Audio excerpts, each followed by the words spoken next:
asked many of the questions that I had. I think they're probably on the minds of pretty much everybody in this room and people watching. Just a couple of quick follow-up questions, if it's okay. You had mentioned that with the early voting ballots, that they would be counted prior to 8 p.m. Yeah. And you're saying that those will be run through a tabulator. Is that and they will be opened and run through a tabulator prior to that? Do you envision them opening those ballots earlier in the morning, throughout the day as they're getting them? What do you envision with that? I'm going to look at my colleagues again. I don't recall if we put, or if there was any specific time mentioned in this current draft. I don't believe there was. And there is flexibility for the towns on election day for absentee ballots.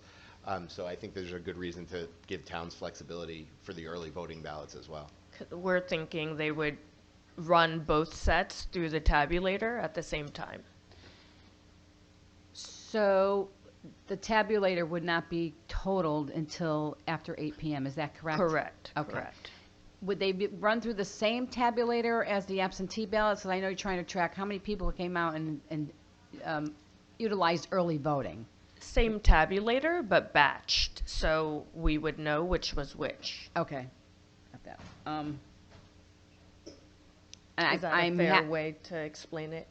Yeah, I'm far from a And tabulator. I'm sorry for interrupting again. If you just identify yourself each time. Sorry. Thank you. Gabe Rosenberg with the Secretary of the State's office. I'm far from a tabulator expert, but we definitely wouldn't do anything where we couldn't, at the end of the day, give totals by early voting, by absentee ballot, by polling place. Because we also have to be able to audit. Right, and those totals would not be available till after 8 p.m. Correct. Okay, that's what I wanted to verify. I'm happy to hear that you're concerned about the funding for the towns, which I believe is my concern, and I'm sure many people, because there's a lot that they need, right? They maybe need new machines, they need training, they need equipment, and in many cases, the towns are not equipped for it. They may have to hire new people or take staff that they currently have and utilize them in those positions, maybe in some places away from their town position. Yes. And also it could come into overtime. So are you recommending that the state fund everything for the town? Or is your recommendation, to fund them temporarily to get this off the ground or permanently? It's a good question, and it's something that I think rests squarely with this group. I believe that the right to vote is our most important responsibility as citizens, and that the state needs to fund our elections. Short of that, the federal government needs to fund our elections. So I would be in favor of this funding continuing forever and ever. But ultimately, that's going to be a decision that this group, the General Assembly, will need to make. But I believe that I think state investment would be a signal to voters that we actually believe we work for them. That's the way it's supposed to be. I agree. Just a follow-up question, Senator Sampson mentioned about the chain of custody. Mm-hmm.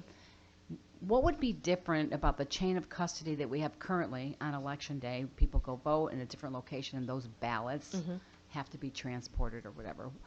How would that process in each individual town differ from the early voting process? I know it's a broad question, but it's broad, and it's in the weeds at a level that I probably can't speak to at this moment, but I'd be happy to follow up. Part of the reason why we would have every town submit a plan to our office is that although most towns would probably do the same thing, there are many differences depending on where their polling location is located, depending on if they have an extra tabulator back at town hall. There are so many permutations, which is why we want to weigh in on every chain of custody plan. Fair? Yeah. And I think the chain of custody is always a concern. Mm-hmm.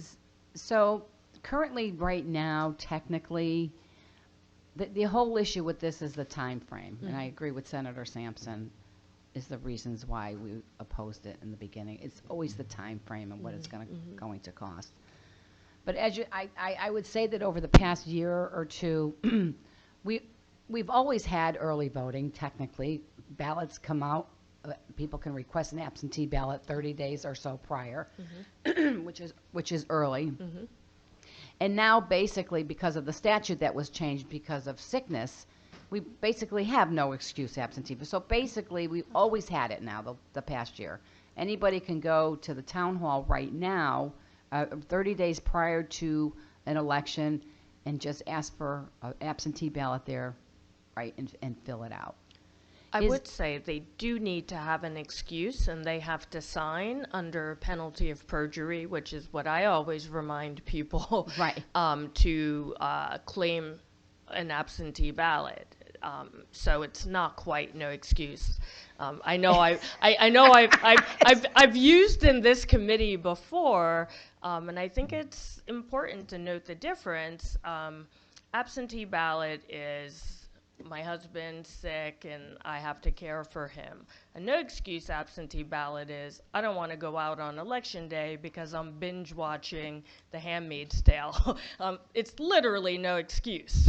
Whereas now you have to fit into a very specific type of excuse. Right. And basically, I guess maybe just the fear of sickness or whatever. People can obviously use that as an excuse, and they can just go in. So right now, if that is the case and they were voting maybe 30 days, as soon as those ballots come out prior to Election Day, they go into town clerk, they ask for the ballot, they want to vote absentee ballot, sign the affidavit and so forth, and they vote, and they fill it out right there.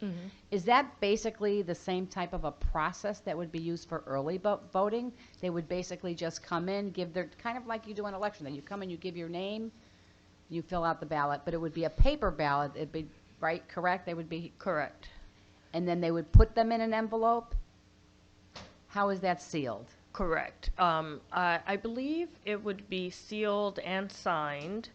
And I know there are a few people we've still been talking with, including Rovac, about what that envelope looks like.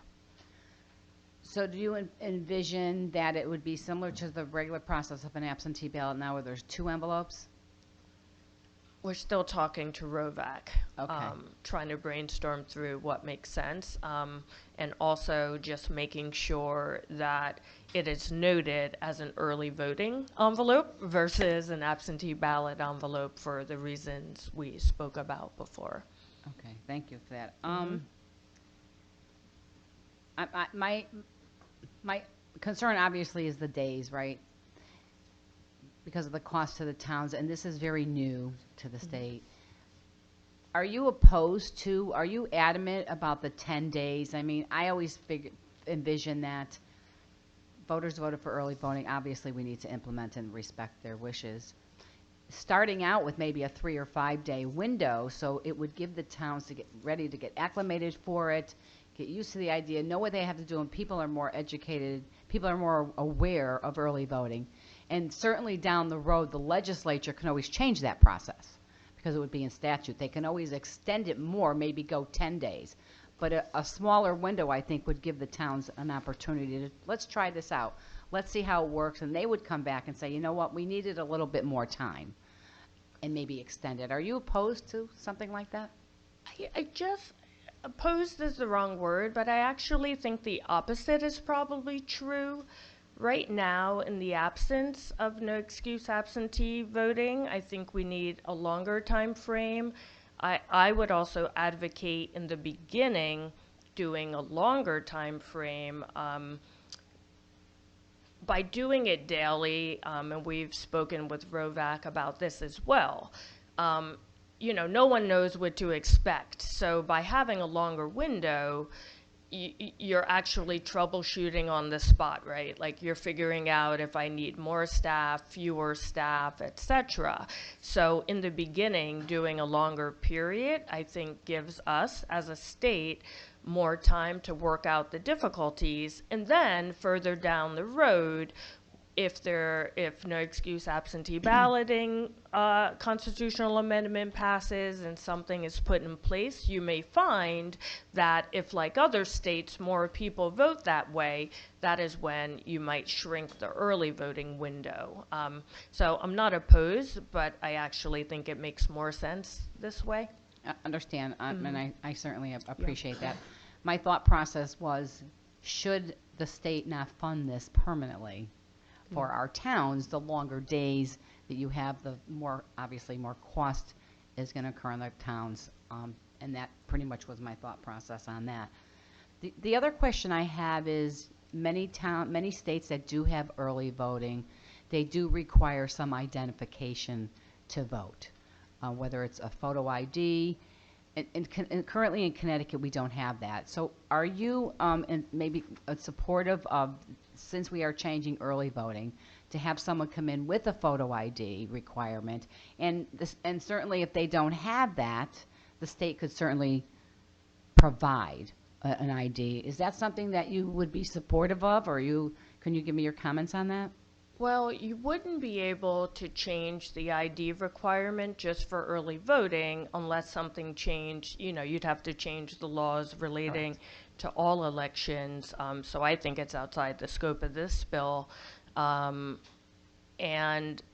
I'm actually not quite sure that is true for the other states that have early voting, but every state is literally so different. Even what they call early voting is different. So and let me just kind of rephrase this. So I wasn't really referring to photo identification just for this early voting, but we are obviously expanding access to voting for people, as we should. And since we are expanding it, it has always been my thought that we should have some sort of photo ID for all of our voting, or some type of a verification process. And that's to a broader extent. Is that something that you can comment on? I could, but it doesn't feel appropriate. I know we've had this conversation in committee the last couple of years, so we do differ in terms of our opinion. I know we've gone back and forth a few times in a friendly way, of course. I obviously, when people register to vote, they have to prove who they are. And I believe there are other ways to certify your identity.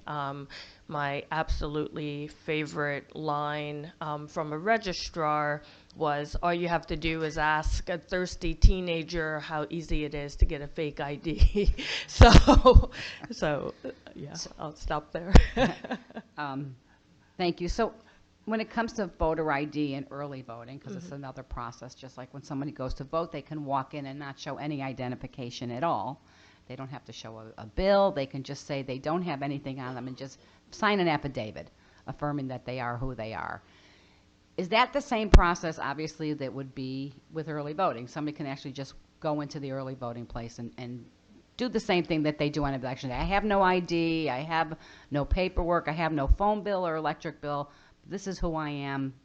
Let me sign an affidavit saying this is who I am. And what would happen with those affidavits that are signed, and are those checked? And I may kick to my colleague again, but I think that process is skipping a few steps, meaning in every town that I know of, actually, usually people ask for ID just because it's the easiest way to check off on the list. And then if someone doesn't have ID, would still like to vote, they're an eligible voter, they're on the active list, and all of these other steps, then they can sign an affidavit.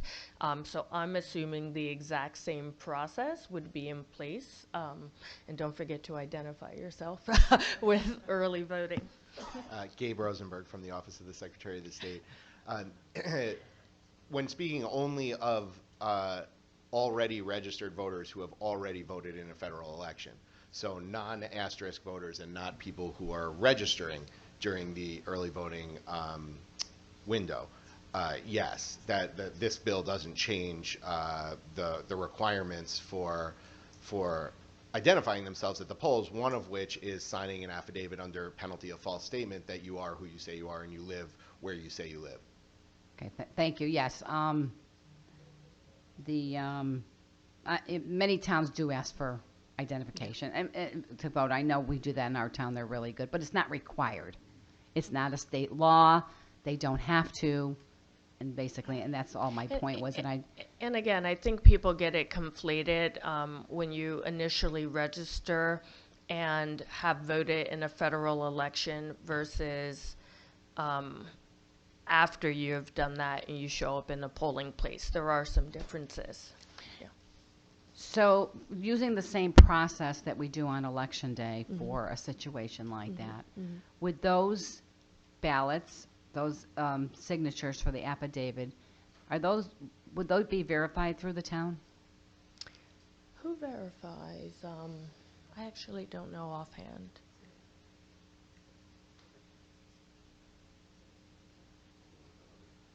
It's easier if you say it. State your name. Yeah. Ida Carini of the Office of the Secretary of the State. I'm a staff attorney. That would depend on the margin of the votes. So it would depend at the end when votes are counted. If there is a margin that would require those challenge ballots to be counted, then they are included in the count. And that at that point, the signature or the affidavit is verified prior to them being counted? Correct. Okay, thank you for You're clarification on it. I appreciate it.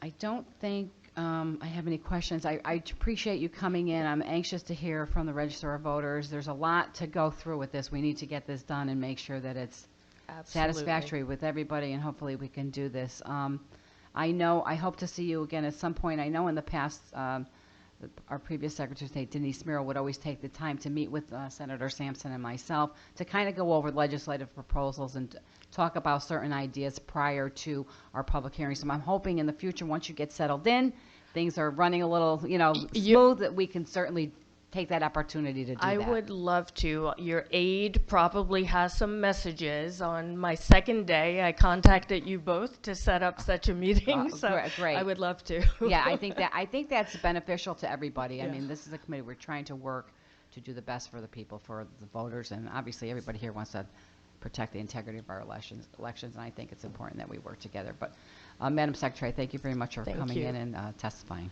Good I have to no see further you in questions. person. Thank you, Thank Mr. you. Chair. Thank you.